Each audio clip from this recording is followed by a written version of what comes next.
pay that woman back. Then, a modern-day Bonnie and Clyde lead authorities on a manhunt through the underbelly of Albuquerque, New Mexico. She just hopped out of the car with 2 guns in her back. Crazy. You know, I like a crazy girl, I guess. Their passionate relationship fuels their fugitive run, but it may lead to their downfall.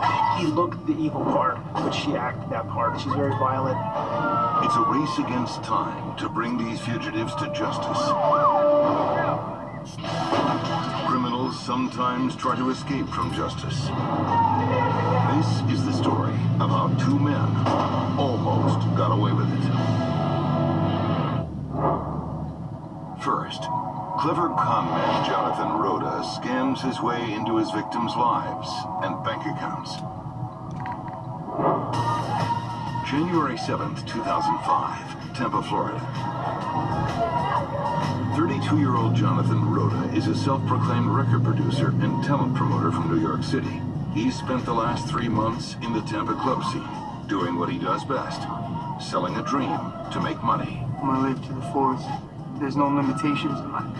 None. If I want to walk the red carpet at the Academy Awards, I'm gonna walk.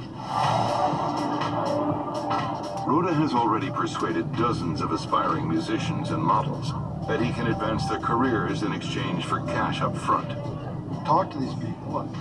Gave them the line that we can be big and beautiful and make all this money and tour all over the world and be kings and gods. Once he's convinced them of this, they would give him money.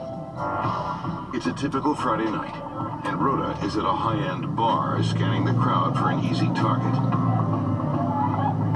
He is accompanied by his personal bodyguard, Mac, a man he has just hired to bolster his image. He eyes Lacey Thompson, a stunning 20.